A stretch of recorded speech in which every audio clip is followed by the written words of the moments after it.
Y bueno, como cada miércoles, la Sociedad Astronómica de México les da la más cordial bienvenida a nuestro ciclo Mirando al Cielo, coordinado por la física Laura Parrao y como parte de la celebración del 50 aniversario de Educación Continua de la UNAM. Agradecemos a los grupos que se unen a nosotros, la NUI Divulgación, Red Mexicana de Radiotelescopios, Bachillerato Alfonso Reyes, Escuela Rural de Tamazulapan, Noche de las Estrellas, Chilac, Puebla, y todos los presentes en Facebook Live y en nuestra sala de Zoom. Pues bien, el día de hoy tenemos el gusto de contar con nosotros con el ingeniero José David Martínez Luna. Él estudió ingeniería mecánica en la Facultad de Ingeniería de la UNAM. Es un apasionado por la astronomía, la pintura, el teatro, el tatuaje y la bohemia. Desde su inicio en la carrera conoció a la Sociedad Astronómica de la Facultad de Ingeniería de la UNAM, SAFIR, donde a la par de sus estudios de licenciatura logró combinar su pasión por la astronomía, el aprendizaje de la divulgación del conocimiento y su desarrollo académico. Rápidamente entró a SAFIR formando parte de los diferentes puestos de mesa directiva hasta alcanzar la posición de presidente. Participó en múltiples actividades de carácter divulgativo a nivel nacional e internacional, entre las que se destaca la primera Noche de las Estrellas, donde formó parte del comité organizador del eclipse en el Zócalo de 2008. Noche de las Estrellas Xochicalco, Semana Astronómica en la Facultad de Ingeniería, Gira SAFIR en la UNAM, Segundo Congreso de Educación Alternativa en la Enseñanza Primaria de la ciudad de Oaxaca, de Juárez, entre otros más. Imparte conferencias, cursos y talleres divulgativos de múltiples temas de conocimiento humano, acumulando ya una trayectoria de más de 15 años en la divulgación del conocimiento. Es fundador y presidente del Grupo Multidisciplinario de Divulgación La NUI, espacio destinado a compartir el conocimiento a todo aquel dispuesto de aprender tecnología. Nos ha llevado a desarrollar los medios para llegar llegar cada vez a más comunidades alejadas con poco acceso. El objetivo es ser puente entre las instituciones académicas, los gobiernos y las comunidades para fomentar el desarrollo y crecimiento de la sociedad bajo el lema observar, aprender y divulgar. Entre sus objetivos está el desarrollo de grupos de trabajo multidisciplinarios enfocados a la aprobación, creación y divulgación del conocimiento que fomente la estructuración y construcción del tejido social para impulsar el crecimiento de la sociedad. David, para nosotros es un honor que estés aquí con nosotros. Adelante, te cedemos los micrófonos y usted bienvenido. Muchísimas gracias, Laura. El honor es todo mío. La realidad es que estoy muy contento de poder participar con todos ustedes, con todas las agrupaciones e instituciones que llevan a cabo esta actividad que la verdad me enorgullece porque formo parte de la UNAM y pues es mi alma mater. La verdad es muy bonito poder ser insignia y parte de estas actividades. También es importante mencionarles que en la charla del día de hoy la vamos a estar transmitiendo también desde nuestra página de la divulgación porque estamos realizando un campamento virtual, el cual está efectuado junto con el Congreso, con el Centro Regional de Cultura de Nepantla, Sor Juana Inés de la Cruz, y estamos realizando esta actividad paralela para que así se pueda seguir divulgando temas tanto de cultura como de ciencia. Voy a proceder a compartir la pantalla. ¿Me podrían proporcionar los permisos, por favor? Listo. Muchísimas gracias. Hoy les voy a presentar Jungla Estelar. Quisiera comenzar con decirles que esta charla fue la primera que yo vi y la vi en la Facultad de Ingeniería en el Salón 400B, en aquel entonces llamado 400B, en la Sociedad Astronómica de la Facultad, SAFIR. Y cuando yo tuve la oportunidad de que me invitaran a realizar esta charla, pues inmediatamente pensé que lo más adecuado sería retomar este conversatorio. Antes de todas mis participaciones, siempre me gusta invitarlos a que eleven la vista hasta donde les alcance la razón y así me acompañen a descubrir las maravillas del cosmos. En esta ocasión les presento una pintura de la surrealista Leonora Carrington. Esta pintura lleva por nombre La barca del cocodrilo Y al igual que en esta barca, al igual que en esta pintura, me gustaría que todos nos enfrasquemos en este viaje en el mar del conocimiento y así poder ver lo que son las estrellas y los distintos cuerpos celestes, para de esta forma entender un poco más acerca de lo que hay allá afuera de nuestro planeta. Voy a comenzar por dar una introducción en la cual podamos entender cómo es que la astronomía ha formado parte intrínseca de lo que es nuestro mundo, de lo que es la sociedad y cómo las distintas culturas a lo largo del tiempo han ido entendiendo que el observar los cielos es parte fundamental de cómo se entiende tanto su cultura como lo que corresponde a poder aprovecharlo para así aplicarlo a lo que es su cotidiano, el día a día. En el caso, por ejemplo, de los egipcios, tenemos que las estructuras que ellos realizaron fueron como tal enfocadas o alineadas con los distintos cuerpos celestes, en este caso con el cinturón de Orión, la constelación de Orión que más tarde para los egipcios, para los griegos, pues también era importante porque les marcaba cierto periodo de la vida en la que iban a poder como tal realizar sus cosechas. En el caso, por ejemplo, de los egipcios es muy interesante porque no solamente nos limitamos a lo que es la parte de cómo visualizaban sus estructuras o cómo las orientaban hacia los cielos, sino que también hay una cosmovisión de lo que les rodea.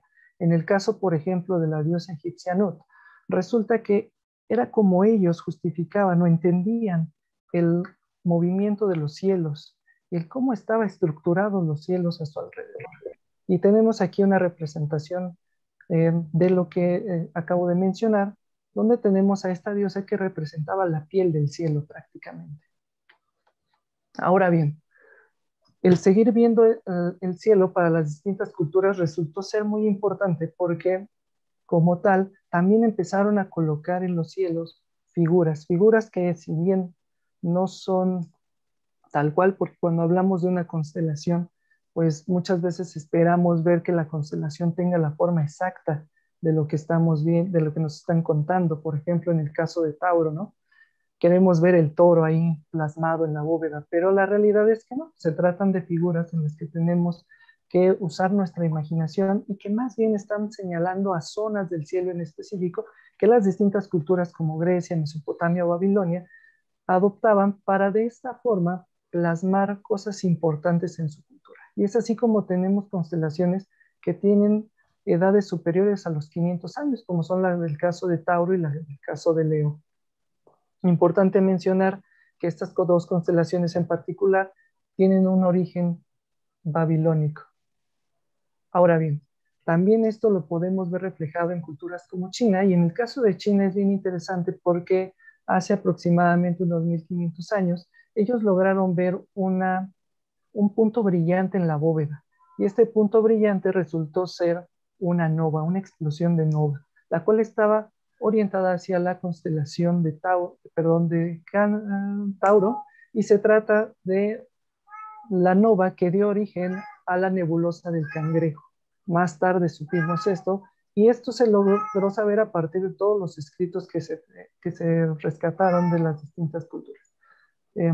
Una disculpa por mi gato, acaba de ser intervenido y parece ser que tiene un poco de dolor, ya mi familia se está encargando de él. Ahora bien, esto no solamente está limitado a las zonas, dígase a las culturas de la zona de Europa, de la zona de África, de Asia, sino que también esto se presentó en las culturas precolombinas, dígase por ejemplo los aztecas, en el caso de Machu Picchu, los mismos mayas, y todos tienen características que asocian su forma de vida, su religión, con lo que nosotros vemos en la bóveda celeste. En el caso de los aztecas hay dos ejemplos muy interesantes, que es el caso, por ejemplo, de la piedra del sol y también el cómo ellos asociaban a los cometas con fenómenos importantes de su cosmovisión. Dígase, por ejemplo, a los cometas los llamaban estrellas que humean. Todo esto nos lleva a entender que la astronomía ha tenido un papel fundamental en el desarrollo del ser humano, y en las distintas culturas. Y es así como llegamos a la parte de la modernidad, donde se piensa comenzó la modernidad. Y es con estos tres personajes, Copérnico, Galileo y Newton. En el caso de Copérnico, ¿cómo no mencionarlo, dado que todos tenemos este recuerdo de la primaria, donde aprendemos que es quien postula esta teoría acerca del heliocentrismo, es decir, el Sol en el centro del universo y los demás objetos moviéndose a su alrededor.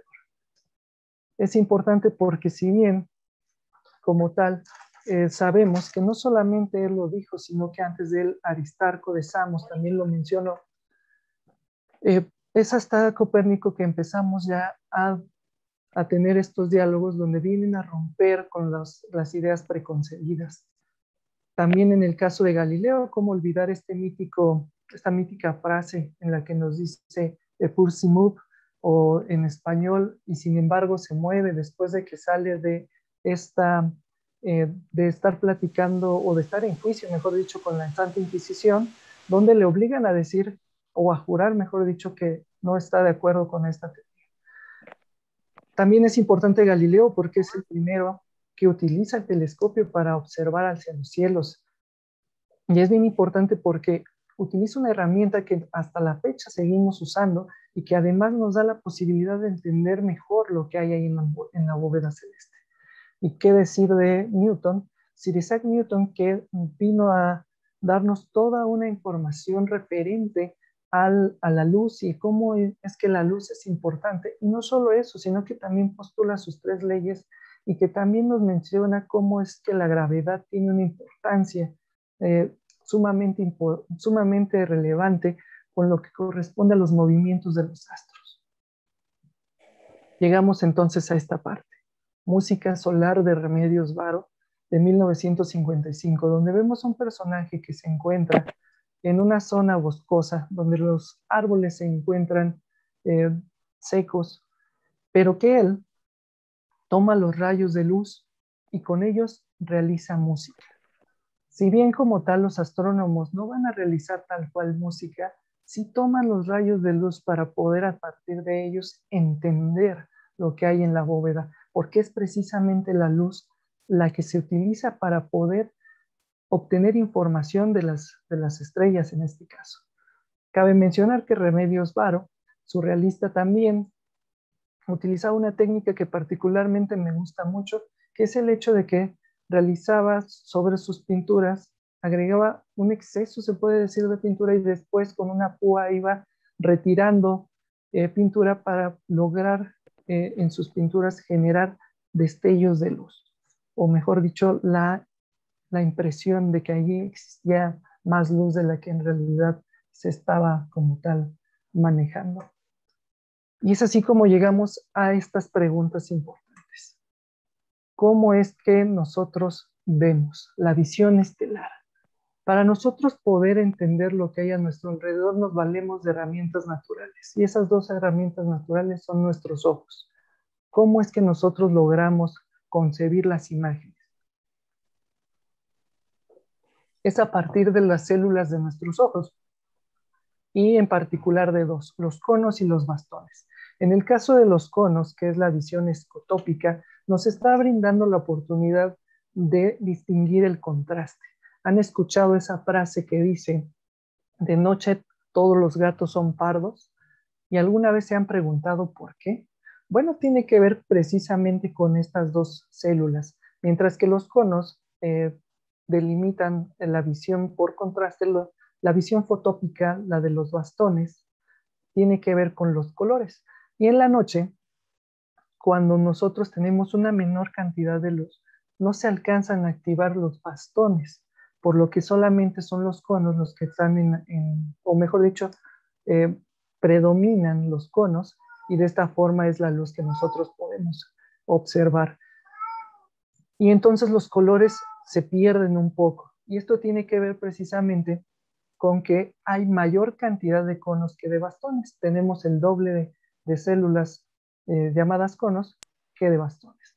También nos lleva a preguntarnos, y antes de pasar a esta otra parte, esto nos explica el por qué de noche todos los gatos son pardos, y esto tiene que ver con que no se alcanzan a estimular las células llamadas bastones, y por lo mismo solamente estamos viendo en contraste.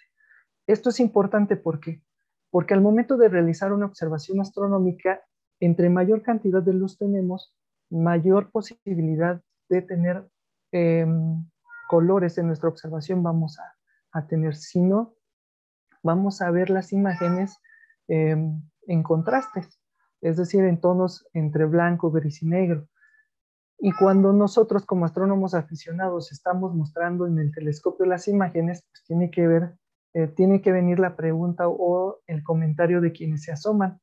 ¿Y por qué no se ve de colores como en las revistas? Y pues tiene que ver con que los objetos que estamos observando están muy, muy, muy lejos. Entonces los fotones que están saliendo de los distintos objetos van a interactuar con el medio interestelar y se van a ir perdiendo en el camino. Entonces, suponiendo que salen 100 fotones de este objeto, como está muy lejos, de esos 100 fotones solamente alcanza a llegar uno. Y cuando llega a la atmósfera, también interactúa con la atmósfera.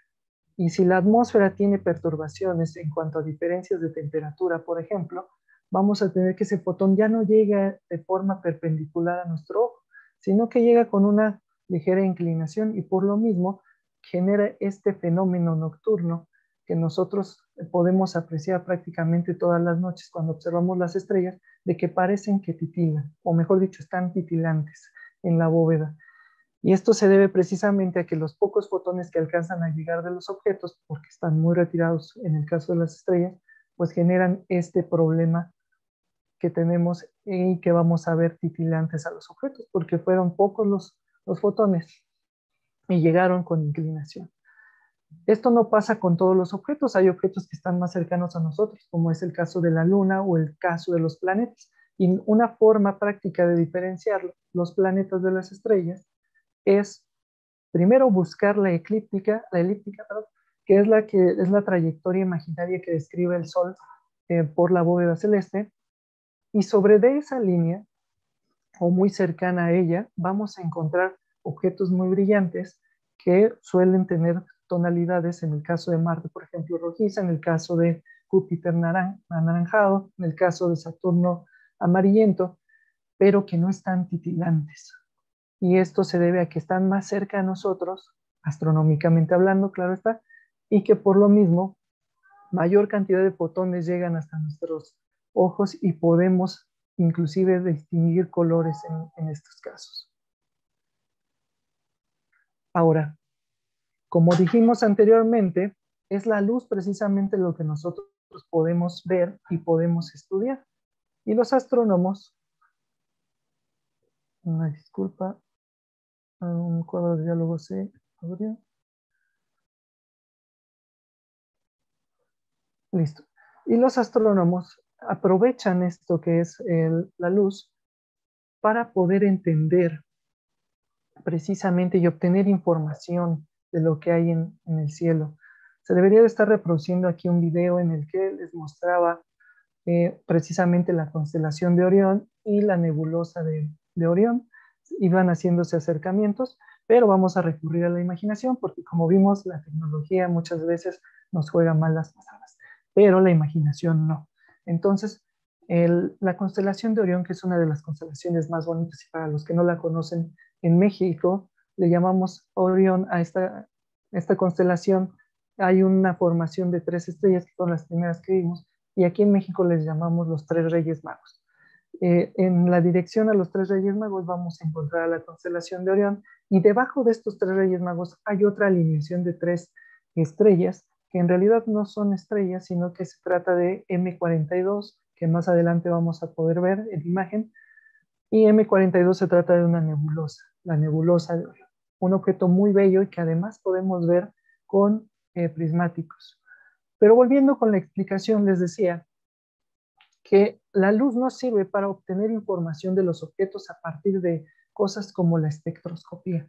El estudio de los diferentes colores nos va a permitir obtener información como de qué están formadas las estrellas, qué elementos químicos hay en las estrellas a partir de los espectros que obtenemos de la espectroscopía, de ahí su nombre.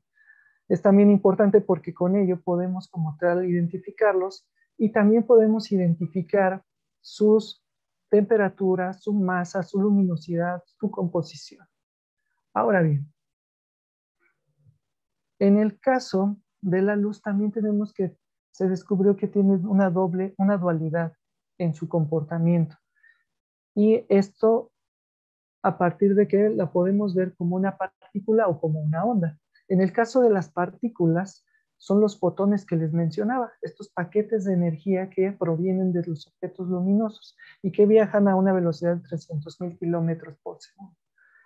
Es importante porque cuando nosotros observamos, cuando nosotros entendemos la luz como paquetes de energía, estamos hablando de que la luz es energía en movimiento y esta energía, por ejemplo, nosotros la podemos sentir al momento de que todas las mañanas salimos y sentimos el calor proveniente de nuestro sol. Ahora bien, en el caso del comportamiento como onda electromagnética, se divide en dos y es autosostenida, es decir, una onda de carácter magnético y una onda perpendicular de carácter eléctrico, que se van autososteniendo sobre el tiempo y sobre la trayectoria que van recorriendo. Cuando nosotros entendemos esto, nos damos cuenta que hay distintos tipos de onda y que los distintos tipos de onda van a estar referenciados a la longitud de la onda, la distancia que hay entre cada valle y valle o cresta y cresta. Los valles los mencionamos o los entendemos como la parte baja de la onda y las partes altas las llamamos montes. Entre monte y valle hay una distancia y esta longitud de onda nos va a dar un dato muy interesante. Entre más larga sea la longitud de onda, menos energética va a ser ese tipo de luz. Y entre más corta sea la longitud de onda, más energética va a ser el tipo de luz. Nuestros ojos, ¿qué es lo que pueden percibir hablando de la luz como longitud de onda? Pues solamente pueden percibir un pedacito del espectro electromagnético. El espectro electromagnético lo tenemos en diferentes características.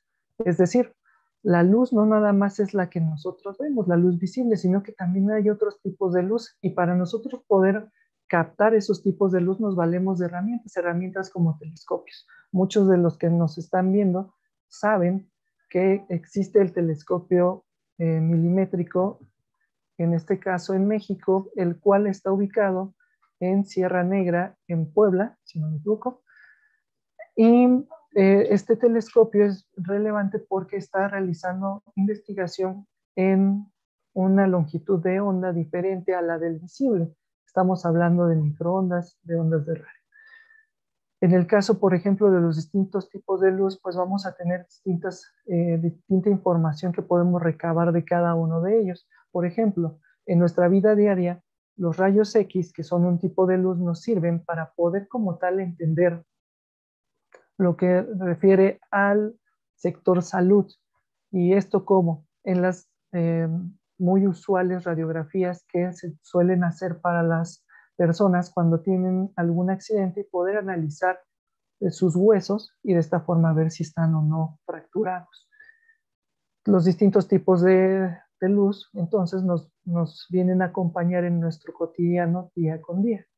Y es importante nosotros entenderlos y saber de dónde vienen. Ahora bien, La noche estrellada de Vincent Van Gogh, de 1889, fue realizada cuando este pintor se encontraba enclaustrado en un nosocomio, precisamente de los problemas que conllevó en su vida como artista, porque las pinturas que él utilizaba tenían exceso de algunos materiales como el plomo, que son nocivos para la salud, lo cual vino a perjudicar parte de su percepción de cómo veía el mundo.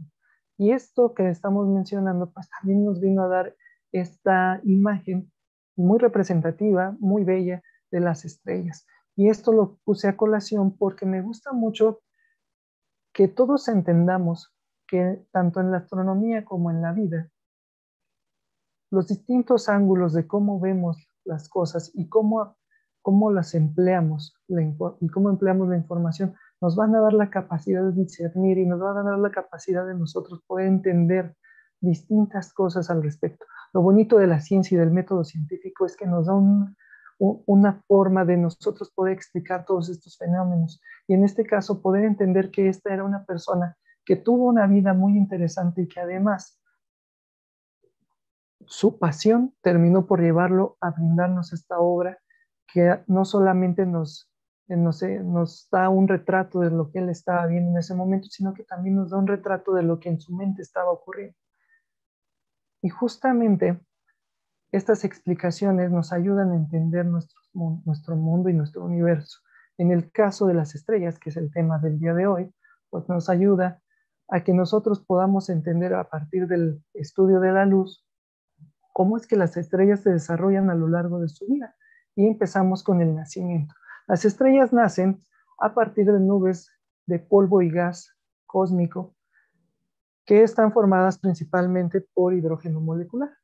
Es muy interesante porque estamos hablando de sectores de la bóveda en los que se encuentra material que muchas veces se encuentra en determinado equilibrio y que fenómenos adicionales llegan a romper este equilibrio y generan que se vayan aglomerando, que se vayan formando grumos, que por efecto de gravedad se empiece a interactuar y que las partículas se vayan juntando.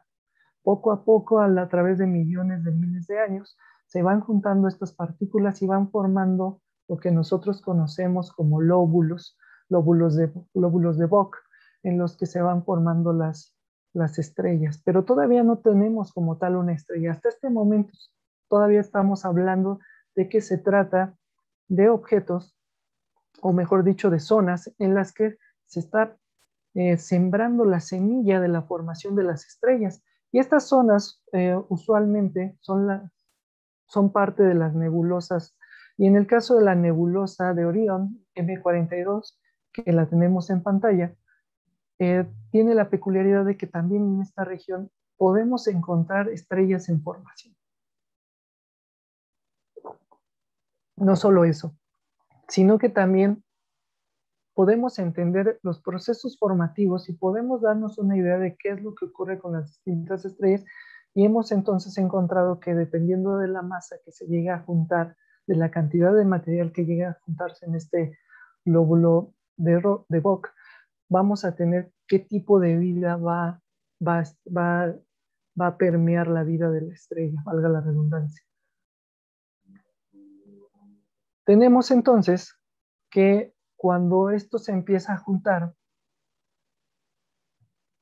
cuando se empieza como tal a juntar el material, se empieza a formar una especie de burbuja, y esta especie de burbuja empieza a aumentar su densidad. Aquí también teníamos un video en la parte inferior derecha, pero no se está reproduciendo, pero se los voy a contar para que ustedes como tal eh, puedan imaginarlo. Imaginen esto, una nube que en este caso está conformada por escombros que probablemente fueron puestos ahí por la explosión o por la muerte de otras estrellas que estaban alrededor, o que forman parte de una zona nutrida del universo donde tenemos una gran cantidad, una gran aglomeración de material interestelar. Este material poco a poco se va juntando. Por ejemplo, en una región de esta nebulosa encontramos una estrella que está muriendo, y esta estrella al morir genera una explosión de nova o supernova, y las ondas de choque provocan que el material empiece a juntarse, y se empiezan a juntar distintas zonas que podemos ver como grumos, y estos grumos cada vez se vuelven más y más densos, y en su núcleo, en su interior, se empieza a formar una especie de esferas, o mejor dicho, em, de globos, que por efecto de la gravedad comienzan a condensarse, comienzan a juntarse, porque recordemos que la gravedad siempre va a intentar hacer que va a atraer a los objetos hacia donde se encuentra más masa. Es, por ejemplo, el caso de nosotros sobre la Tierra, que siempre estamos atraídos hacia el centro de la Tierra, que es donde se concentra la mayor cantidad de masa, y que por lo mismo siempre se va a estar buscando que los objetos que conforman un cuerpo o las partes de un cuerpo busquen ir hacia el centro del mismo, que es lo que nos ocurre a nosotros con el planeta. Y en el caso de estas zonas, estas regiones de formación, pues tenemos precisamente esto. Cuando se alcanza una densidad lo suficientemente alta, esta densidad lo que va a provocar es precisamente que este lóbulo de Vogt se empiece a aplanar y dé paso a su vez a lo que tenemos en pantalla, que es un disco de acreción, también llamado disco de protoplanetario o también llamado circunestelar. Se les conoce como protoplanetarios porque en esta región se pueden o no formar los planetas alrededor de la estrella que esté originándose en el centro. Es importante también porque es parte de que tuvo origen y que en un inicio era todo muy caótico, producto de que toda esta materia busca como tal acercarse hacia el centro de la protoestrella, porque es conocida como protoestrella esta configuración. Todavía como tal no es una estrella, todavía se está conformando, todavía faltan esas reacciones termonucleares en su interior para que puedan combatir precisamente este colapso gravitacional. Y recuerden estas dos cosas, el colapso gravitacional y las reacciones termonucleares, porque son lo que da pie a las estrellas, lo que genera que la vida de las estrellas, porque es una constante lucha entre uno y otro. Estas dos fuerzas van a estar en constante pelea una con otra. Las reacciones termonucleares buscando hinchar a la estrella y lo que corresponde al colapso gravitacional, o mejor dicho, a la gravedad, buscando que se junten la materia en la estrella en un espacio más y más reducido. En el caso de nuestro Sol, que aquí lo coloco como un ejemplo de lo que estamos mencionando, cuando alcanza ya su configuración de equilibrio, esta configuración estable, tenemos entonces que es cuando entra en ignición dentro de la protoestrella.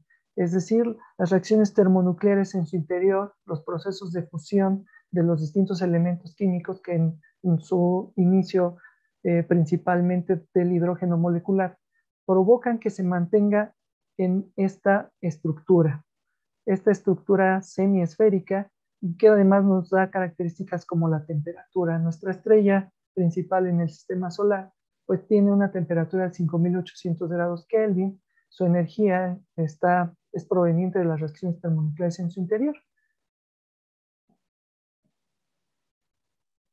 Y ahora pasamos a esta parte de explicar las estrellas.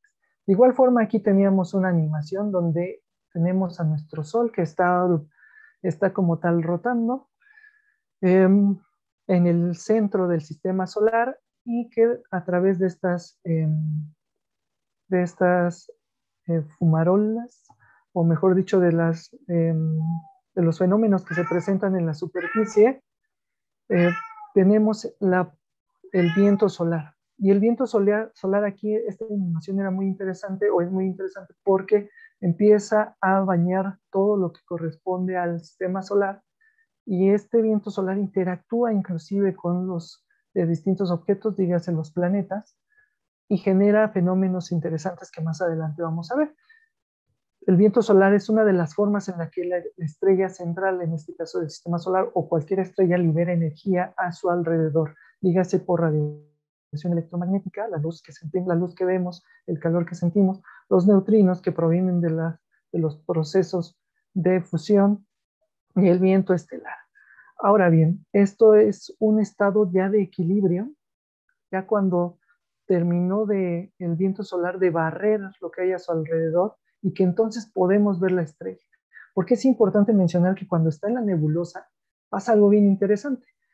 Estas zonas usualmente tienen zonas oscuras que en el visible no son detectables. ¿Por qué? Porque están constituidas en su mayoría por este medio interestelar, que son gases y objetos de pequeño tamaño, pero que son muchos, y que además, digamos que es polvo cósmico que está impidiendo poder ver lo que está pasando en el centro de la nebulosa. Y es bien interesante porque entonces, ¿cómo es que los astrónomos saben esto, no? Que ahí se está generando una estrella. Como vimos, hay distintos tipos de luz. Y si bien en el visible nosotros no podemos penetrar la nube, sí lo podemos hacer con el infrarrojo. Entonces, cuando nosotros tomamos un telescopio infrarrojo y apuntamos hacia esas zonas de formación, vamos a tener que podemos ver la estrella que se está formando en el interior, pero la estamos viendo a partir de otro tipo de luz, con otra herramienta, en este caso los telescopios infrarrojos. También existen telescopios en microondas, también existen telescopios para poder observar como tal lo que corresponde al ultravioleta, lo que corresponde a los rayos gamma, que son que están asociados a los fenómenos más energéticos del sistema, perdón, del universo. Lo mismo que pasa con los rayos X. Continuando con lo que corresponde al viento solar, que es una de las formas en las que está interactuando con sus alrededores la estrella, pues tenemos que en el caso, por ejemplo, de nuestro planeta, existe un campo magnético alrededor, y este campo magnético, las líneas de campo son más débiles o tienden al infinito, mejor dicho, en los polos.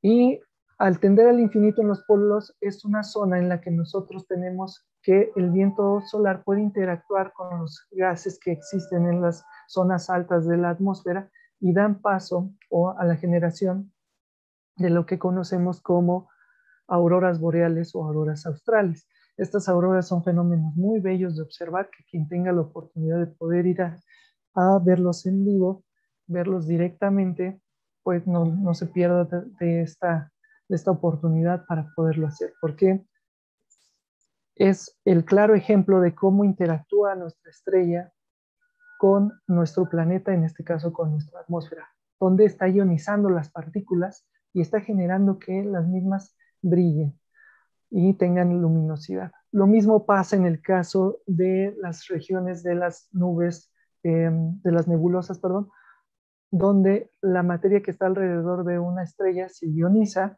y tenemos estos bonitos espectáculos que son las nebulosas que vemos en las fotografías. Cabe mencionar que muchas de estas imágenes son tratadas previamente para poder agregar los colores, y que en muchas ocasiones cuando nosotros hacemos la observación por telescopio vamos a ver nubecitas de color grisáceo, como por ejemplo pasa con la galaxia de Andrómeda, que todos esperamos ver la galaxia como viene en las imágenes, pero lo que vemos es una nube ovalada de color grisáceo, y muchas personas se decepcionan, pero cuando les explicas qué es lo que están viendo, cuando saben qué es lo que están viendo y que eso que están viendo inclusive no está dentro de la galaxia de nuestro vecindario local, sino que es otra galaxia que está muchísimo más retirada, pues se vuelve muy interesante y muy apasionante para todos, porque además da pie a poder dialogar sobre los distintos temas que implica el universo.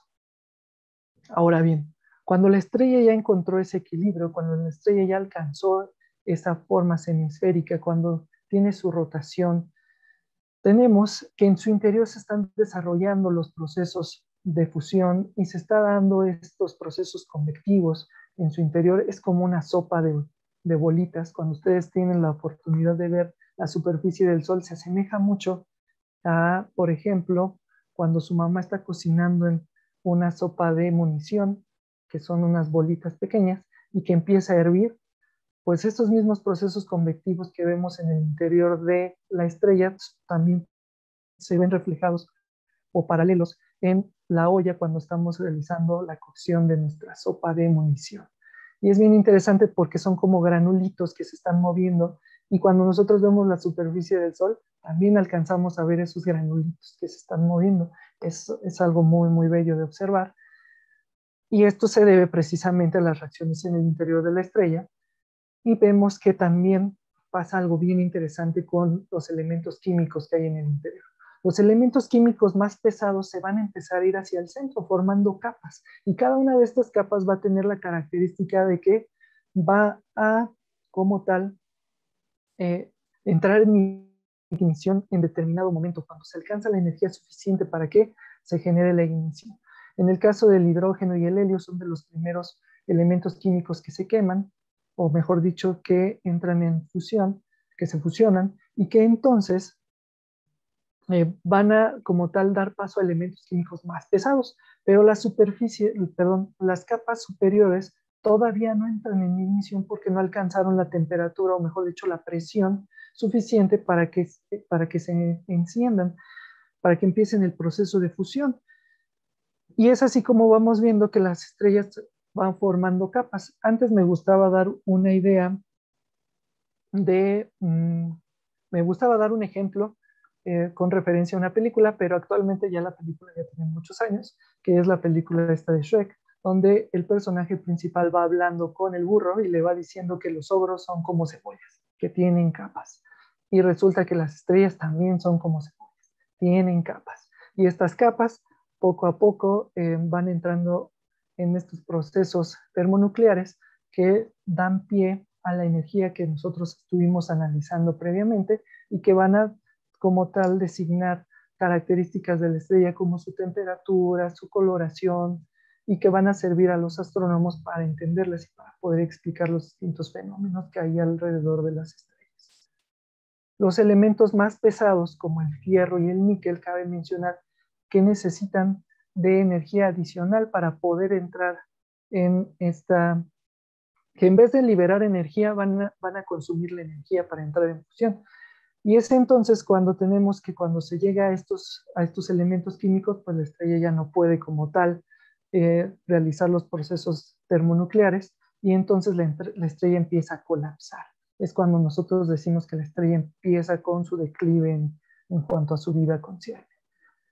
Y aquí tenemos otra obra de arte, la cual lleva por nombre Are You Really Serious?, de Leonora Carrington, de 1953. Y tenemos a tres personajes que se dice que son perros, y estos tres perros se encuentran en un espacio circular observando hacia el cielo, o mejor dicho, tenemos como personaje principal a esta estrella que hace alegoría a Sirius, la estrella más brillante de la bóveda celeste ubicada en el Can Mayor, y que curiosamente pareciera que sigue a la constelación de Orión, que en la mitología se trataba de un cazador. Entonces se dice que tanto el Can Mayor y el Can Menor son sus perros de caza y que el movimiento de la bóveda celeste explica esta bonita leyenda que más adelante, o mejor dicho, si nos siguen en nuestras distintas redes, van a poder como tal escuchar estas leyendas que tienen que ver con la mitología griega y que tienen que ver con la bóveda de este lado del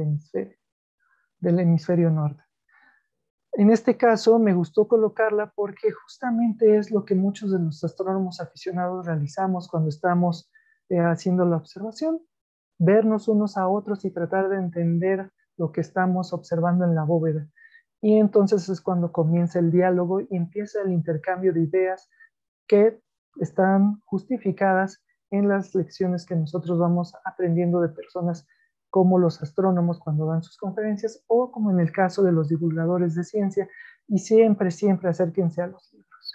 Es muy importante que tengan este acercamiento a los libros porque ahí es donde podemos encontrar información que está validada como tal. Ahora bien, tenemos aquí el diagrama Hertzsprung-Russell, este diagrama también conocido como HR, y es bien interesante su historia, la voy a mencionar rápidamente, en la que dos astrónomos en distintas regiones del planeta, dígase uno en Estados Unidos y otro en Alemania, Austria, perdón, hacen un experimento visual, el cual consistía en empezar a catalogar a las estrellas. ¿Cómo las catalogaron? Las catalogaron de esta forma. En uno de los ejes de este diagrama colocaron la luminosidad, qué tan brillantes eran las estrellas, y es el eje que tenemos a la izquierda, de abajo hacia arriba, teniendo en la parte de abajo las menos brillantes y en la parte de arriba las más brillantes. Y en el caso de la parte inferior, el eje de la parte inferior, tenemos la temperatura de las estrellas. Y en este caso hicieron algo bien, bien raro, que todavía hoy en día me sigue costando trabajo entender. Colocaron las más frías en la parte derecha y las más calientes en la parte izquierda. Entonces, tenemos que una estrella que es muy brillante y que además es poco caliente, astronómicamente hablando, claro está, porque es inmensamente, su temperatura es inmensamente alta comparada con las temperaturas que nosotros manejamos en el planeta, o en nuestra vida diaria, mejor dicho. Tenemos que este tipo de estrella está ubicada en la parte superior derecha. Y si tenemos una estrella muy brillante, pero muy caliente, la vamos a tener ubicada en la parte superior izquierda. Y así es como nosotros leemos este diagrama. Y esto es bien interesante porque cuando los astrónomos comenzaron a hacer empezaron a catalogar las estrellas, a colocarlas en el diagrama, pensaron que como había muchísimas estrellas en el firmamento y que todas estas estrellas como tal tenían características muy diferentes, todas unas entre ellas, pero que había poblaciones bien detectables, pensaron que el diagrama se iba a llenar uniformemente. ¿Cuál es su sorpresa cuando empiezan a analizarlo? Que se dan cuenta que se forma una línea que va desde la parte superior izquierda hacia la parte inferior derecha. Y esta línea que reconocieron muy bien, pues curiosamente es donde se ubican las estrellas que alcanzaron el equilibrio, es decir, cuando una estrella entra en esto que se conoce como la secuencia principal, es donde va a pasar la mayor parte de su vida, de su vida útil, por decirlo de algún modo, o mejor dicho, de su vida eh,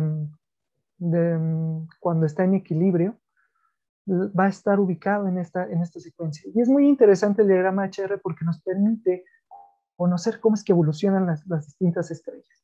Y en la imagen tenemos a las diferentes estrellas que hay en el firmamento, algunas de las más conocidas, como el caso de Betelgeuse, Deneb, Antares, nuestro mismo Sol, que está en la parte media, muy cercano a la parte media. Espero que se vea el cursor para que se los pueda señalar. Y en el caso de Antares y Betelgeuse, que son gigantes rojas, las tenemos ubicados en la parte superior derecha. Ahora bien, eh, cuando estos dos astrónomos realizan esta labor de colocar este diagrama y de colocar las distintas estrellas, pues ninguno de los dos sabía del otro y empiezan a realizarlo. Los dos obtienen estos resultados y cuando en ese entonces se tenían que esperar, no había la inmediatez de hoy en día en la que si algo se descubre casi inmediatamente lo podemos como tal empezar a leerlo, podemos empezar a visualizar. En aquel entonces se tenían que esperar a que fuera publicado y que esa publicación llegara hasta el otro continente. Cuando, cuando se cruza y llegan a los dos continentes, pues se dan cuenta que hicieron el mismo estudio y como se dan cuenta que es en un tiempo muy parecido, entonces deciden ponerle al diagrama sus dos apellidos para que de esta forma quedara constancia de que ambos lo realizaron. Hoy en día esto es más complicado porque prácticamente estamos hablando que en cuestión de minutos ya se saben los distintos descubrimientos o antes de que siquiera se tenga un resultado, ya se pueden inclusive buscar quiénes están realizando qué tipo de investigación. Estas son las cosas que la tecnología vino a cambiar y que además vino a cambiar a favor de todos nosotros. Volviendo con el diagrama y dando un ejemplo de lo que hemos mencionado hasta el momento, es bien interesante porque de esta forma podemos tener acceso a todos los distintos tipos de estrellas. Y por ejemplo, existen las gigantes, las supergigantes, y tenemos que la diferencia que hay entre unos y otros objetos, en algunos casos, es la temperatura, y también tenemos la cantidad de masa, porque es la cantidad de masa la que va como tal a designar cómo va a vivir esa estrella y cómo va a ser la evolución de la misma. Voy a tomar como ejemplo al Sol. El Sol, ya que se ha formado, ya que lo tenemos como tal en, como actualmente lo observamos, que para esto pasaron alrededor de 50 mil millones de años y todavía va a vivir otros 50 mil millones de años, 5 mil millones de años, perdón. Tenemos que cuando llegue ya a esa etapa final de su vida, va a empezar a evolucionar. Lo primero que va a pasar es que como ya tiene en su interior un núcleo ferroso, un núcleo con elementos químicos muy pesados como el hierro y el níquel, pues entonces va a empezar a perder energía producto de que ya no va a estar como tal entrando en emisión, o mejor dicho, ya no van a estar sus reacciones termonucleares con la misma intensidad que en este momento podemos apreciar. Por lo mismo, la fuerza de gravedad va a empezar a vencer a las reacciones termonucleares y va a empezar el colapso gravitacional, es decir, el Sol se va a empezar a empequeñecer. Pero cada que esto ocurre, cada vez que empieza como tal a disminuir su tamaño en las capas internas, cuando empieza a realizar este proceso empieza a existir fricción entre las partículas y esta fricción es lo suficientemente, libera la suficiente cantidad de energía como para que se vuelvan a encender las reacciones termonucleares, se vuelvan a como tal presentar estas reacciones y se vuelva a presentar ligeras explosiones, bueno, ligeras visualizado en términos astronómicos, son colosales, pero en el interior de la estrella, con lo que las capas superiores de la estrella se van a empezar a separar.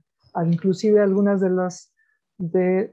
la materia, alguna de la materia que está en las capas superiores es expulsada hacia el entorno en este caso del Sol o de la estrella, y vamos a tener que la estrella empieza a hincharse. Curiosamente, el colapso gravitacional, que todavía no se da al 100%, va a empezar a hinchar la estrella, con lo que nuestro Sol va a empezar a hacerse más y más grande. Pero esto de hacerse más grande va a provocar que las capas superiores comiencen a enfriarse porque no tienen la suficiente presión y por lo mismo la suficiente energía no se está liberando y se va a empezar a enfriar. Es decir, de tener una coloración amarillenta va a pasar a una coloración rojiza, porque cabe mencionar que los colores, como vimos al inicio, nos dicen qué temperatura tiene el objeto que estamos observando. En la Tierra usualmente asociamos el color rojizo con algo muy caliente y quizá esta idea o esta impresión viene de las caricaturas o por ejemplo de cosas como las fogatas o como los objetos que se calientan mucho, dígase particularmente los metales como el hierro, que cuando nosotros lo calentamos toma una coloración rojiza y entonces por eso el colectivo imagina que un objeto muy caliente es de color rojizo, pero no necesariamente es el más caliente, porque tenemos que objetos como, o mejor dicho, cosas como la soldadura, cuando alguien está soldando, alcanza temperaturas muy, muy altas, mucho más altas que un objeto como un hierro caliente. Y entonces, estas temperaturas se traducen en una tonalidad blanquecina o azulada, en algunos casos hasta violeta. De ahí que no debemos, por ejemplo, de ver cuando alguien está soldando porque nos lastimamos las, la retina, los ojos, y tenemos el problema. Hemos escuchado muchas veces de estos soldadores o personas que no saben soldar, mejor dicho, porque un soldador profesional o que tiene muchos años de experiencia nunca le pasa, pero quienes nos llegamos a aventurar y no tenemos las medidas de seguridad adecuadas de utilizar estos filtros para los ojos, nos flameamos los ojos. Y entonces, flamearse los ojos básicamente es que nos quemamos en cierta medida la retina y tenemos problemas de visión en la que inclusive si no se trata a tiempo, si fue prolongada la exposición, podemos perder la visión parcial o totalmente.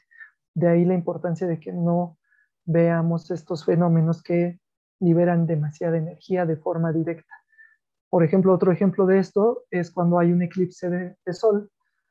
No debemos de verlo directamente y debemos de utilizar los filtros adecuados porque no estamos viendo, no nos está deslumbrando la luz visible, pero sí nos está llegando el ultravioleta y el ultravioleta también provoca estos daños a la retina. Por eso siempre que se vea al sol se debe de usar filtros, ya sea en una observación normal o en una observación de un eclipse.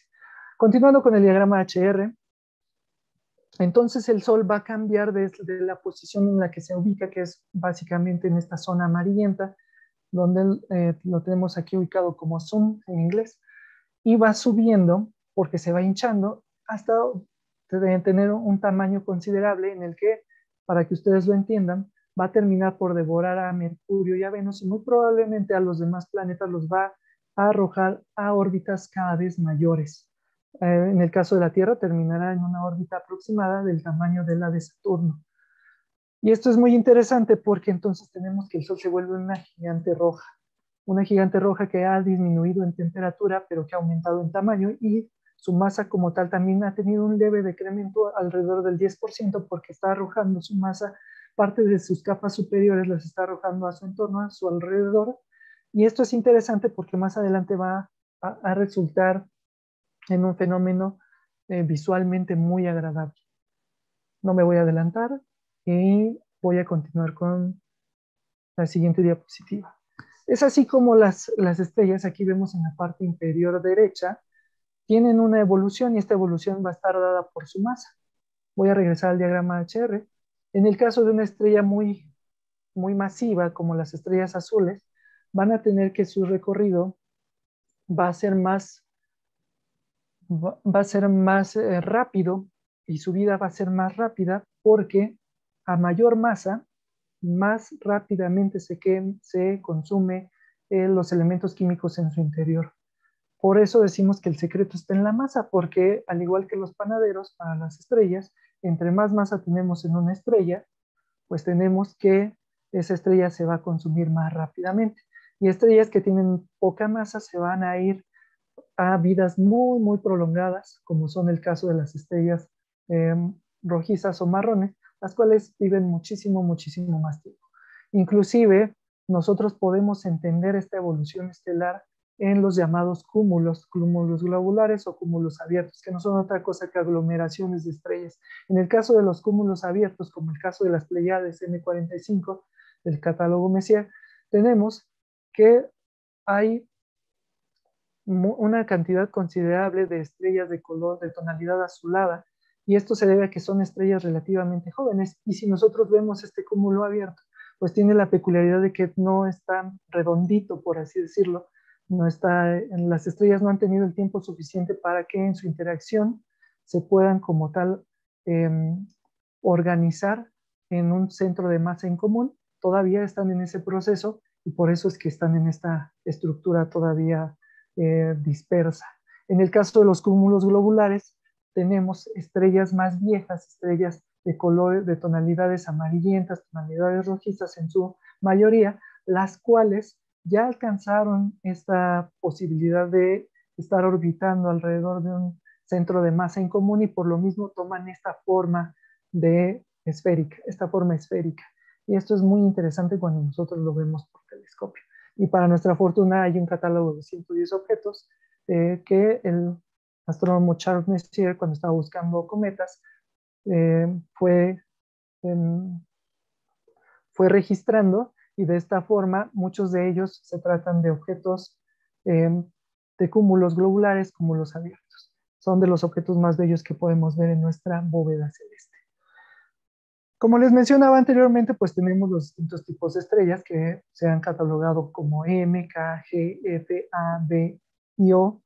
Y esto tiene que ver con las características que ya vimos, inclusive en el diagrama HR que les presenté anteriormente. Ustedes ven que en la parte inferior están estas mismas letras, y esto, pues asociamos estas letras a las distintas características de las estrellas, y de esta forma sabemos qué tipo de estrella estamos observando. Es importante mencionar que en su mayoría las estrellas de tipo M son las que más abundan en el universo, y que nosotros cuando vemos la evolución estelar, pues vamos a ver que toda estrella termina por llegar a un momento en el que el colapso gravitacional es inevitable y que termina por llegar la muerte de la estrella, como coloquialmente llamamos.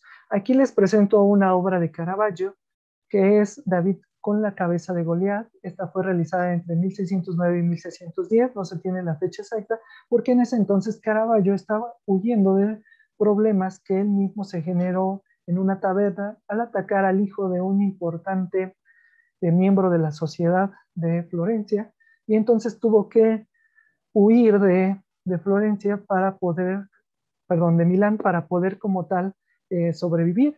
Y en este autoexilio al que él se somete, producto de que si se quedaba literalmente lo mataban, porque él terminó por matar a su contrincante y terminó por matarlo lamentablemente en un pleito de cantina, de taberna, pues arruina lo que era su estabilidad en ese momento. También cabe mencionar que Caravaggio nunca se distinguió por ser una persona muy estable emocionalmente hablando, y que de ahí el problema de que haya como tal incluso generado este conflicto.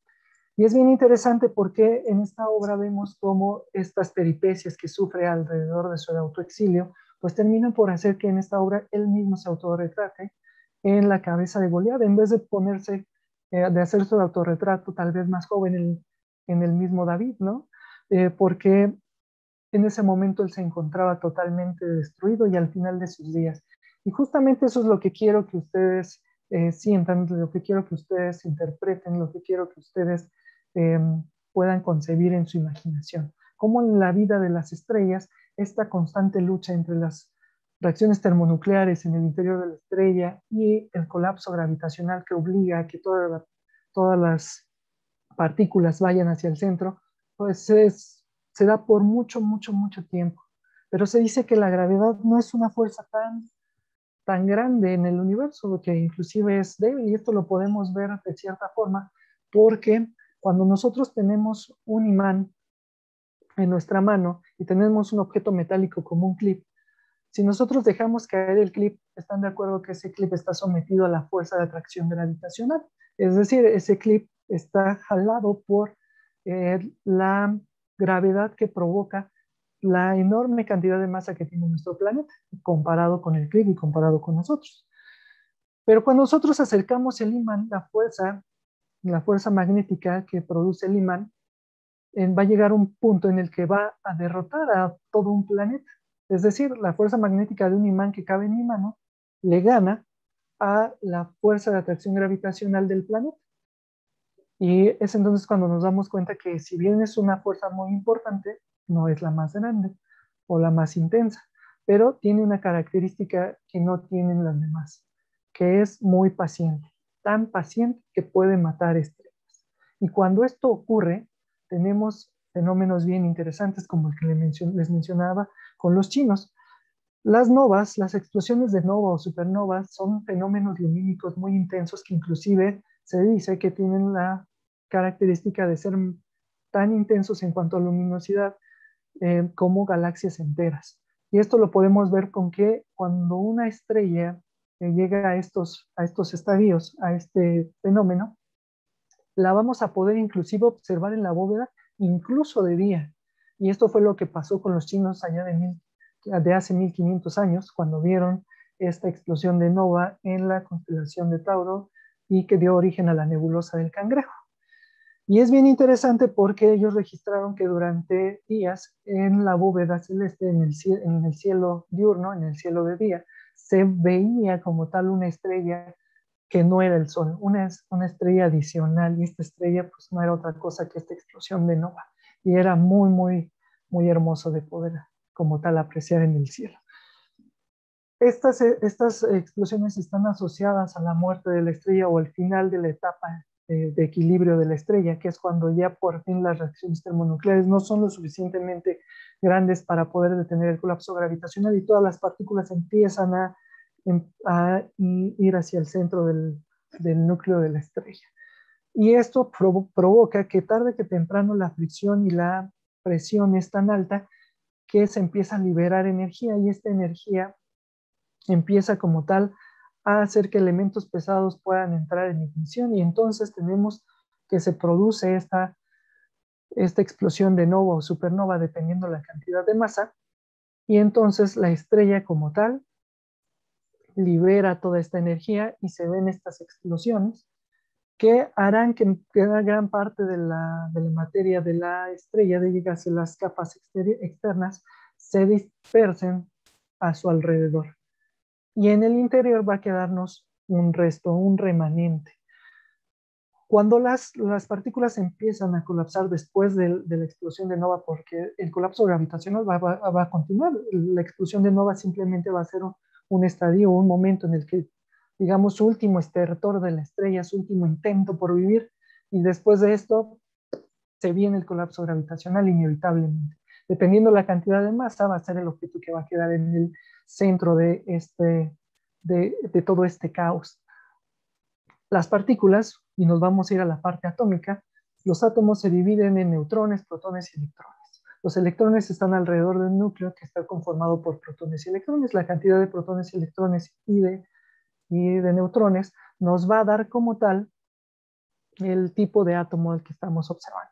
Átomos simples como son el hidrógeno, pues cuentan con muy pocas de estas partículas, están constituidos por pocas de estas partículas, y átomos muy complejos, como por ejemplo el hierro o el níquel, cuentan con una mayor cantidad de estas partículas. Al momento en que empiezan como tal a acercarse unos a otros, producto de la atracción gravitacional, producto del colapso gravitacional, vamos a tener que estas partículas empiezan a juntarse y a juntarse y a juntarse, pero las partículas en general siguen un principio que se conoce como el principio de exclusión de Pauli. Y el principio de exclusión de Pauli nos dice que una misma partícula no puede ocupar el mismo espacio al mismo tiempo con las mismas características físicas y entonces van a empezar a buscar separarse unas de otras. Y esto es bien interesante porque en principio las distancias interatómicas son muy grandes. Para que se den una idea, si nosotros tomamos un átomo y este átomo lo hacemos grande, lo pasamos a un universo macroscópico como en el que nosotros vivimos y lo colocamos en nuestra realidad, en nuestro cotidiano, vamos a tener la peculiaridad de que el núcleo va a ser aproximadamente del tamaño de una uva y que los electrones que están orbitando alrededor del núcleo se van a encontrar, si nosotros colocamos esta uva en el centro del Estadio Azteca, ahora que está muy próxima la final del fútbol mexicano, por ejemplo, o las finales en general de los distintos certámenes, colocamos esta uva en el centro del Estadio Azteca, los electrones van a estar orbitando a una distancia que sería en las afueras del Estadio Azteca. Entonces, imagínense todo ese espacio que hay entre los átomos. Básicamente los átomos son espacio, entre comillas, vacío, en realidad el vacío cuántico, que es tema de otra charla, que justamente es la segunda parte de esta charla, pero bueno, no me voy a adelantar. Y tenemos que ese espacio pues se va a ver reducido cuando el colapso gravitacional empieza a juntar a todas las partículas y las empieza a traer hacia el núcleo de la estrella.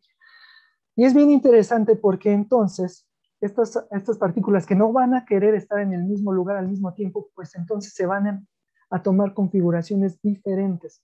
Es decir, todos los núcleos formados por protones y neutrones se empiezan a irse hacia el centro y los electrones empiezan a orbitar, a girar alrededor de este único núcleo y empiezan a ir a velocidades muy rápidas porque intentan no estar al mismo tiempo en el mismo lugar. Y estos electrones empiezan a moverse tan rápido que alcanzan velocidades cercanas a la velocidad de la luz. Ojo, cercanas, no a la velocidad de la luz. Y entonces empiezan a liberar energía. A esta nube de electrones se les conoce como electrones degenerados. Y aquí es donde empieza el degenere. Porque esta energía que liberan los electrones degenerados es lo suficientemente eh, alta como para detener el colapso gravitacional y entonces evitar que la estrella se siga haciendo cada vez más pequeña. A cambio, aumentó su densidad, es decir, su gravedad se incrementó, porque tenemos mucha materia en un espacio reducido. Y este proceso que les acabo de comentar, les acabo de platicar, es el proceso que va a tener nuestro Sol. Y nuestro Sol, después de haberse vuelto una gigante roja, pasa a ser una estrella muy pequeña, a la cual conocemos como enana blanca, porque los electrones degenerados radian en tonalidades blanquecinas. Y tenemos un objeto muy denso y muy caliente, pero muy pequeño, tan pequeño que es como meter a todo nuestro Sol en el tamaño de nuestro planeta. Y perdón que me emocione tanto, pero esta parte en particular me genera mucha impresión porque todo nuestro Sol colapsado en un espacio tan reducido como nuestro planeta. Y eso es, al menos para mí, muy interesante y motivo de exaltación.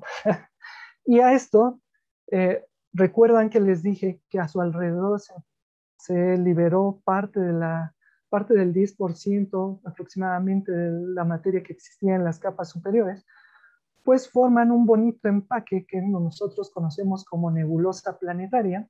Y las nebulosas planetarias fueron nombradas de esta forma porque cuando fueron descubiertas, eh, pensaron que eran planetas. Conforme fueron avanzando los telescopios, se fueron dando cuenta que eran otros objetos que se veían parecidos a los planetas con telescopios rudimentarios, pero ya cuando las empezaron a analizar, tenemos objetos como los que están en la parte inferior de la diapositiva, donde hay un envoltorio que está siendo ionizado por la enana blanca que está en el centro de la nebulosa, que son estas estrellas pequeñitas que vemos aquí, estos puntitos blancos, que están como tal iluminando su entorno. Y son de los objetos más bellos de ver. De hecho, creo que las nebulosas son de los objetos más preciosos que hay en el sistema solar, perdón, en el universo. Ahora bien, ¿qué pasa cuando tenemos cantidades de materia mayores? Por ejemplo, en el caso de estrellas que están entre la masa de nuestro Sol y 2.5 masas solares aproximadamente, tenemos estas explosiones de nova y su consecuente nebulosa planetaria con la enana blanca en el interior. Pero ¿qué pasa cuando son mayores a las 2.5 masas solares?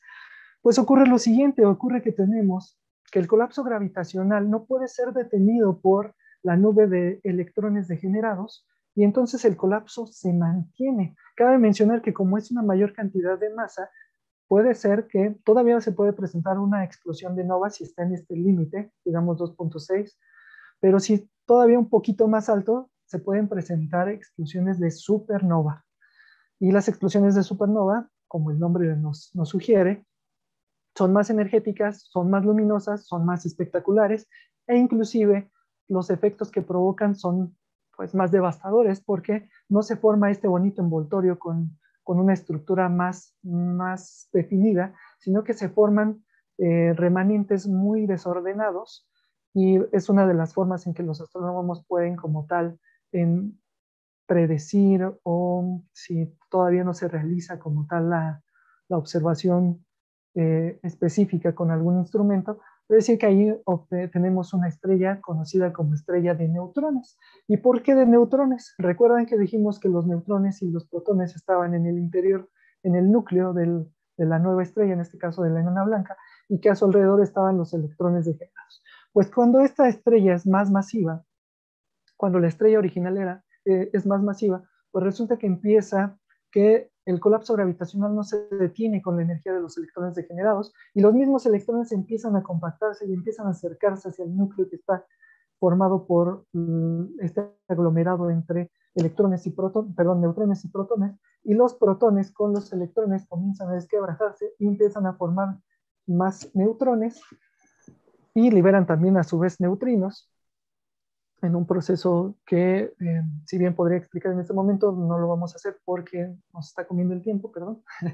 Y empiezan como tal a formarse un aglomerado de solamente neutrones. Por eso es que la conocemos como estrella de neutrones. ¿Y qué creen? Los neutrones también siguen el principio de exclusión de Pauli. Es decir, no van a ocupar el mismo espacio, en el mismo lugar, con las mismas características al mismo tiempo.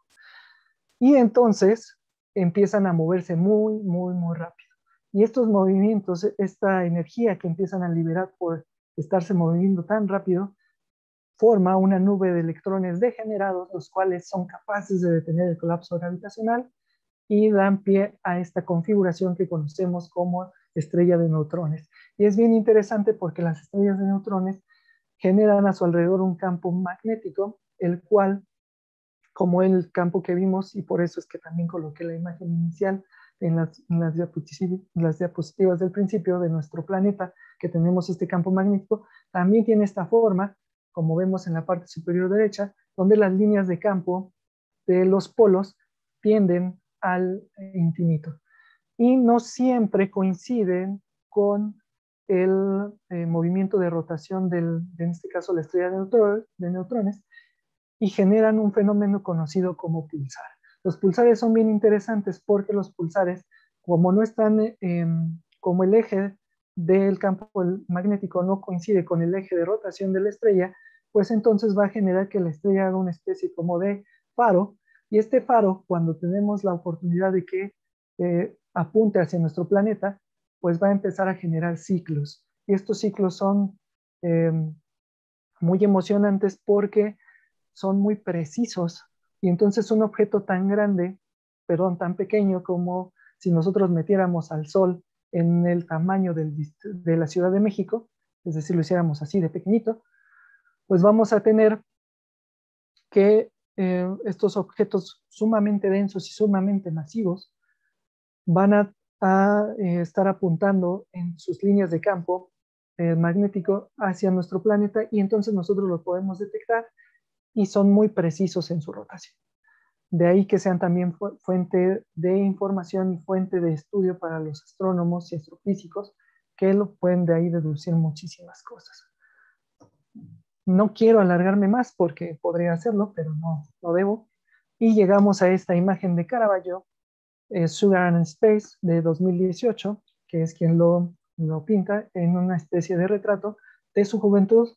Y aquí vemos la imagen de un joven que está asombrado, y en este caso el asombro tiene que ver con cuando el colapso gravitacional no puede ser detenido por la nube de electrones degenerados.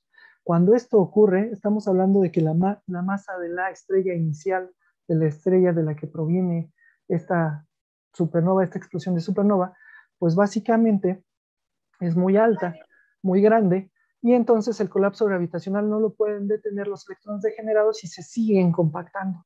Cuando esto ocurre, los electrones empiezan a juntarse unos con otros y se empiezan a quebrar. Entonces tenemos que se empiezan a liberar partículas subatómicas que nosotros conocemos como quarks. Y esto genera también a su vez lo que mencionábamos, siguen el principio de exclusión de Pauli y también comienzan con estos movimientos muy rápidos y también podrían detener el colapso gravitacional, pero cuando esto no se logra tampoco con las quarks o la nube de quarks degenerados, pues tenemos entonces que la estrella simplemente es vencida por la gravedad y tenemos lo que muchos conocemos y por lo que muchos nos vimos fascinados en nuestras infancias y quisimos entrar a este maravilloso mundo de la astronomía, que son los agujeros negros. Y los agujeros negros no son otra cosa que un objeto sumamente denso en el cual se hizo sumamente pequeño. Tenemos una cantidad de materia muy grande ocupando un espacio, un volumen muy pequeño. A este cuerpo lo conocemos como singularidad y ya ni siquiera los electrones degenerados o la nube de quarks degenerados pudieron detener el colapso gravitacional. La estrella sucumbió ante los espectadores y entonces se transforma en esta singularidad que es tan densa que puede como tal deformar el espacio-tiempo a su alrededor. Y al deformar el espacio-tiempo a su alrededor, tenemos que no puede como tal escapar ni siquiera la luz de su atracción gravitacional. Y aquí tenemos una representación artística de lo que corresponde a la última observación que se hizo de un agujero negro y que como tal, con las simulaciones matemáticas que predecían la forma en la que se vería un agujero negro, se pudo confirmar.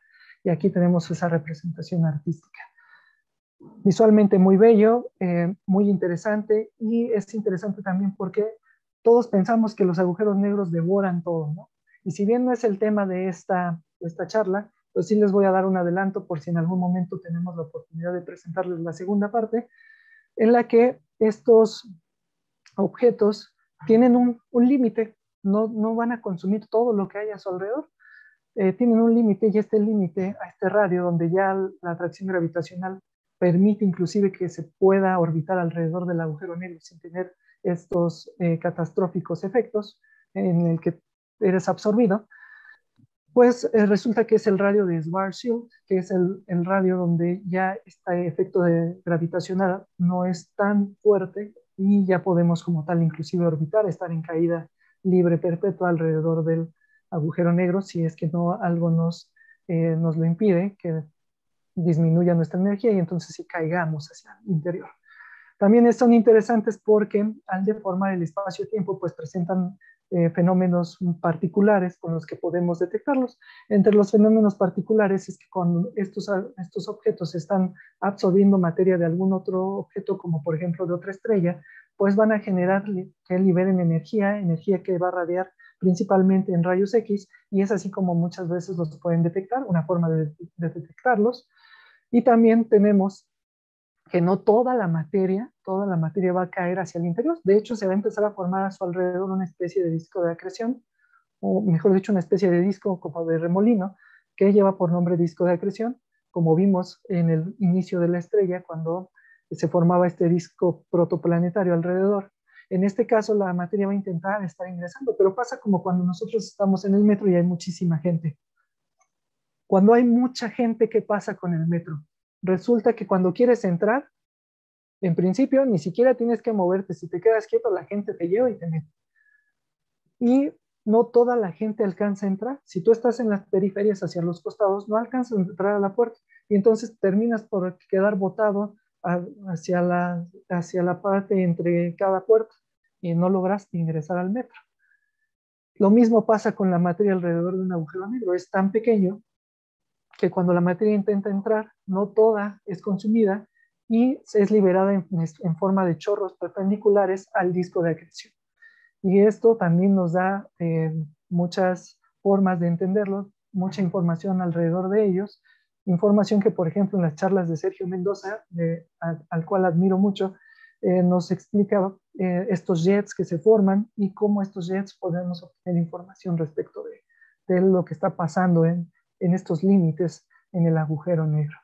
Otra forma de poderlo como tal identificar es cuando nosotros los tenemos con estas lentes gravitacionales. Como la luz es curvada, la luz no puede escapar del agujero negro. Si nosotros estudiamos, imaginen esto, nosotros por algún artilugio podemos posicionarnos en la singularidad y tomamos una linterna. Y esa linterna, por ejemplo, cuando han estado en las noches muy oscuras y hay cierto nivel de humedad y ustedes prenden su linterna, se ve un haz de luz.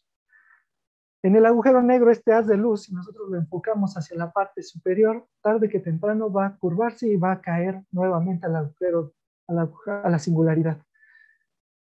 Y si nosotros lo proyectamos en forma paralela a la superficie, que es con lo que normalmente hacemos en nuestra vida cotidiana, pues en nuestra vida cotidiana se ve que sigue una línea recta, pero en una singularidad lo que ocurriría es que se iría curvando, como cuando nosotros tenemos una manguera y lanzamos el chorro, tarde que temprano ese chorro termina por caer hacia la superficie, hacia el piso. Pasaría lo mismo con esta linterna, con la luz proveniente de esta linterna. Esto, visto desde fuera, visto desde nuestro planeta, cuando un agujero negro está realizando un recorrido, hace una especie de lente. Si ustedes toman una botella y ustedes, una botella de vidrio, vacían el contenido y ven hacia el interior, van a ver que lo que hay en el interior de la botella es como una especie de lente, y esa lente genera estas curvaturas en las imágenes que están del otro lado. Pues más o menos es lo que pasa con el agujero negro cuando nosotros lo estamos observando. ¿Y esto cómo se traduce en una observación? Pues se traduce con que las estrellas de repente se apagan y se vuelven a encender. Y es bien interesante porque si a esto le aunamos una observación con un dispositivo que capture que esté visualizando en rayos X, si ahí hay una emisión de rayos X, si ahí hay una especie de lente gravitacional donde tenemos que la estrella tiene este comportamiento de que se apaga y se va viendo una trayectoria, pues se ve como pato, hace como pato, es un pato. En este caso, pues tenemos un agujero negro. Es una de las formas que he podido eh, ver tanto en documentales, tanto en libros, como con estos ponentes maravillosos del Instituto de Astronomía que nos han compartido cómo es que esto se puede detectar. En la parte inferior derecha de la diapositiva vemos inclusive que también nos dan la característica de que las lentes gravitacionales no son exclusivas de los agujeros negros, sino que tienen que ver también con lugares donde tenemos una cantidad considerable de masa reunida, y también nos dan estos fenómenos en los que una fuente de luz puede verse en un lado y puede verse en el lado opuesto también. Entonces se repite, digamos, la imagen. En el caso de los centros de las galaxias, por ejemplo, en la Vía Láctea tenemos que el comportamiento de los objetos también se vuelve diferente cuando está cerca de un objeto masivo, particularmente de estos objetos densos y particularmente hablando de los agujeros negros, aumentando la velocidad de los objetos alrededor del mismo cuando se acercan al agujero negro. Es lo que les decía, no van a consumir todo lo que está a su alrededor, pero sí van a tener un impacto en lo que existe alrededor de los agujeros negros. Con esto llegamos al final de esta presentación llamada Jungla Estelar, que espero haya sido de su agrado.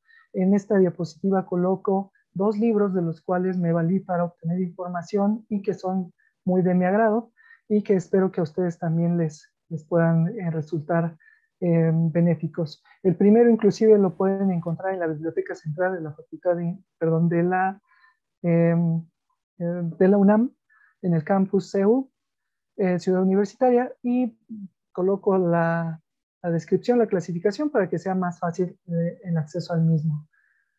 Ahora bien, concluyo como en todas mis presentaciones diciéndoles lo siguiente.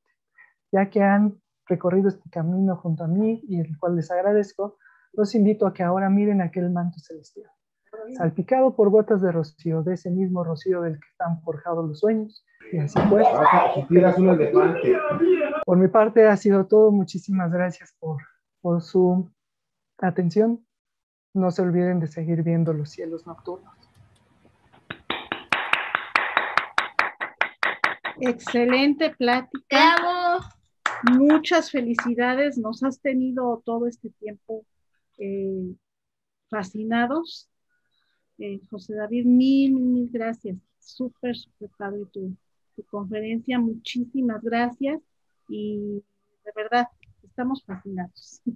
Muchísimas gracias. Si alguien tenga alguna pregunta. Yo espero que sí, porque parte de la intención es esa, generar dudas que muchas veces no podemos responder, pero que no se preocupen, nos damos a la tarea de investigar y hacer llegar la información si es que no la podemos responder. Mira, nos está preguntando Alexis, ¿qué fue lo primero que vio Galileo con su telescopio? Esta es una muy buena pregunta y si no me equivoco fue la luna. Fue la luna y es bien interesante porque en la luna detectó zonas más oscuras que si bien a simple vista podemos apreciar, en este caso cuando él las ve, inclusive a él le debemos que les llamemos mares, porque pensó que eran mares, que eran aglomeraciones de líquido. Ya con el tiempo supimos que no, que en realidad se trata de una superficie más baja y que las superficies más altas en la luna son más brillantes. Y de ahí la diferencia en cuanto a tonalidades. Muchas gracias, David. Paco Diego, que es un compañero de la Sociedad Astronómica de México y es una piedra angular de la SAM, nos tiene un comentario que dice, hay que aclarar que las estrellas cintilan por la turbulencia en la atmósfera y porque son puntuales, mientras que los planetas no son puntuales y no les afecta la turbulencia. Esta es una razón importante para los telescopios espaciales. Nos comenta también, el uso de pinturas surrealistas está súper genial, muy importante mezclar el arte y la filosofía para llegarle al público. La explicación del diagrama está muy bien, un concepto básico y sencillo, el diagrama HR y la tabla periódica son dos monumentos al intelecto humano, descubriendo el universo. Una conferencia excelente, nos comenta que ya verá la grabación con calma porque nos estaba viendo desde Inglaterra. Qué padre. Muy bonito. Así es. Sí, importante también mencionar, porque no, creo que no lo dije, que esto que nos menciona acerca de las turbulencias se da precisamente por la diferencia de temperaturas, el gradiente de temperatura que existe en la atmósfera a distinta altura, y esto genera que se provoquen estas turbulencias que nosotros inclusive podemos ver en nuestra vida diaria, porque ¿quién no ha ido a comer tacos? Y cuando está viendo al taquero detrás de su fogón, detrás de donde está preparándolos, se ve inclusive esta distorsión visual y pues parte de esto, de esta distorsión es la que se presenta en la atmósfera por la diferencia de temperaturas y provoca el titilar de las estrellas. Así es, en el grupo nos está diciendo Arturo Ibarra, muchas felicidades por tu exposición. ¿Cuál es la primera obra pictórica de Carrington que mostraste? La primera fue la barca del cocodrilo. Sí, estuvo genial todo eso que nos estuviste mostrando, las pinturas y ya luego ligado a la astronomía, muy padre. Esmeralda Pérez te pregunta que si consideras que uno tiene que ser experto para poder apreciar el arte de la astronomía.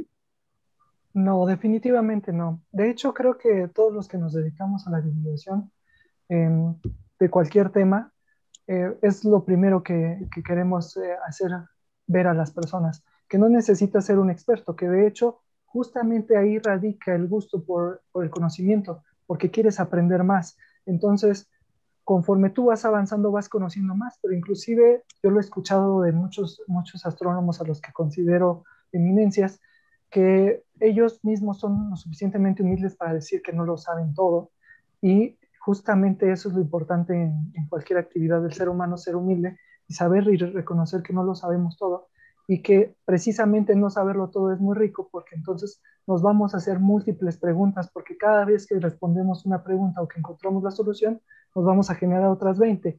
Y qué bueno, porque si no la vida sería muy aburrida. Así es, mira, tenemos también, obviamente nos está acompañando la Red Mexicana de Radiotelescopios, que te felicita, la Noche de las Estrellas, sede San Gabriel Chilac, excelente, muchas felicidades. Elvia Gutiérrez Quesada, muchas felicidades y muchas gracias. No sé si tengan alguna pregunta en la sala de Zoom. Miguel Ángel está levantando la mano. Adelante, Miguel Ángel. Sí, es que al final de su presentación había presentado un agujero negro, pero ¿por qué se veía así y no se veía como un agujero? O sea, se veía como el planeta Saturno, así como lo estaba mostrando. Buena pregunta, gracias Miguel Ángel.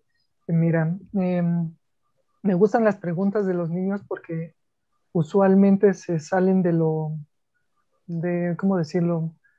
Eh, no tienen miedo a que sean juzgados, ¿no? Y eso es muy bonito. Justamente cuando yo la vi por primera vez fue lo que pensé, que parecía más un planeta, en este caso Saturno, pero tiene que ver con que está distorsionando luz. Ahí más que materia lo que estamos viendo es la luz que se está distorsionando. Y la parte superior, no sé cómo explicar esta parte. Usualmente nosotros creemos que cuando hablamos de agujero negro es un hoyo. Estamos mal acostumbrados a pensar que es un hoyo y, por ejemplo, con tu cabeza que estás sintiendo me doy cuenta que esa era tu idea, que pensabas que era un hoyo tal cual, porque es lo que incluso yo cuando escuché agujero negro fue lo primero que pensé, es un hoyo, pero resulta que no. En realidad se trata de un objeto que es muy denso, que está muy compacto y que podría inclusive tener la forma de forma esférica, como un planetita, pero muy, muy, muy compacto. En la siguiente parte de esta ponencia hablamos de que no solamente que matemáticamente son modelados inclusive de otras formas, pero vaya, eso es otro tema. Lo interesante es que es algo definido y que como tal lo que nosotros no estamos viendo, lo que da como tal la forma del agujero negro es lo que no vemos, porque como no lo estamos viendo, forma una especie de esfera negra, porque es hasta donde llega la acción de la atracción gravitacional de esa singularidad. La singularidad no la vemos, porque está dentro de eso, porque está absorbiendo la luz. Entonces, lo que estamos viendo es cómo está interactuando con su entorno. Básicamente, cómo está distorsionando el espacio-tiempo a su alrededor y en este caso, la materia que pueda existir a su alrededor y la luz que está a su alrededor. Por eso es que tiene esa forma. Espero que te Yes. despejara un poco la duda. Sí, ya se explicó un poco la duda. Gracias. Gracias a ti también, Miguel Ángel. No sé si alguien más tenga algún comentario, alguna duda. En Facebook no tenemos preguntas y ya ahorita en el chat de la SAM tampoco. No sé si alguien tenga alguna pregunta más. Bueno, pues parece que no, pues entonces no nos queda más que agradecerte, David. Es una excelente plática y bueno, creo que no sé si nos podamos comprometer ya a la segunda parte, te tomamos la palabra inmediatamente. Y bueno, la física, Laura Parrao, le pido por favor que se integre ahorita para poder eh, leer tu reconocimiento. No sé si ande por aquí. Sí, aquí estoy. A ver, permítanme tantito. No sé si ya se esté compartiendo el reconocimiento. Sí, ya se puede ver. Ok. Reconocimiento. Pues muchísimas gracias a todos los que colaboran para llevar a efecto estas conferencias a todos los estudiantes a través de las distintas Facebook, a la Red Mexicana de Radioastronomía, a la Escuela Normal Rural de Tamazulapa, al Bachillerato Alfonso Reyes, a la NUIT, a la Sociedad Astronómica de Querétaro, a Zacatecas, al Instituto de Astronomía de Guadalajara y a la Sociedad Astronómica de México. A todos ellos, muchísimas gracias. El Instituto de Astronomía de la UNAM y la Sociedad Astronómica de México, AC, otorga el presente reconocimiento en la celebración del aniversario de los 50 años de educación continua de la UNAM al ingeniero David Luna Martínez por su excelente presentación, La Jungla Estelar, México, 26 de mayo de 2021, firma profesor Rubén Horacio Becerril Marañón, presidente de la Sociedad Astronómica de México. Muchísimas gracias. Pues muchísimas gracias, David, por favor. Abrimos todos los micrófonos para darle un caluroso aplauso y muchísimas gracias. Muchas gracias. Muchas gracias. Doctor José David. David, de verdad, parte fundamental de la divulgación científica es explicar las cosas así de sencillas y así de fáciles, y te felicito de verdad. Muchísimas gracias. Para mí fue todo un placer y todo un honor estar con ustedes. Claro que nos comprometemos a la segunda parte, con todo gusto. Parte de la labor de divulgación que hacemos en la NID es precisamente esa, poder seguir participando con las distintas instituciones y grupos, y pues muy contento de poder estar con todos ustedes. Muchas gracias, y muy feliz de que se estén realizando estas actividades en conjunto, porque creo que en conjunto podemos lograr más y podemos formar conciencia entre las distintas personas que nos ven, porque además, como ya vimos, llegamos a muchas partes del mundo, y eso va a ayudar a que el tejido social se reconstruya y podamos tener una mejor comunidad. Exactamente, muchas gracias, David. a todos. Te mandan muchos saludos, están presentes tanto en la sala de Zoom como en Facebook Live, el presidente de la Sociedad Astronómica, Rubén Horacio Becerril, el secretario de la Sociedad Astronómica, Armando Martínez, el tesorero de la sociedad también, Alberto Renovales, y una servidora, Laura Hernández, que soy segundo vocal de la mesa directiva. Te agradecemos muchísimo, les agradecemos mucho a todos su presencia. Y bueno, ya no nos queda más que agradecerles e invitarlos a la tertulia astronómica que se llevará a cabo el viernes. Será justamente la llegada a la luna, al hombre, mito o realidad. Y pues los esperamos el próximo viernes a las 8 de la noche. Y ya saben, la tertulia astronómica pues es una plática como amigos en la que todo el mundo podemos participar. Los esperamos. Y bueno, no me queda más que agradecerles a todos, darles las buenas noches, y José, nuevamente, ha sido una muy bonita sorpresa. Muchísimas gracias y todo un gusto. Qué Muchas bueno que gracias a tener ti. estos espacios. Exactamente, muchísimas gracias a ti. Sí, como comentas, la unión hace la fuerza. Tenemos que unirnos entre todos para poder llevar a cabo la divulgación. Exacto. Ok, David. Pues muchísimas gracias a todos, como siempre. Sí, Miguel Ángel, adelante. ¿Sí? ¿Verdad que el viernes será la tertulia? A ver, no te escuché bien. Sí, nada más quería recordar, pensé que era el próximo viernes. El próximo viernes 28, al alunizaje. Pensé que es de la otra semana. No, es este viernes, y por aquí los vamos a estar esperando. Déjenme coloco el cartel, díganme si ya se ve,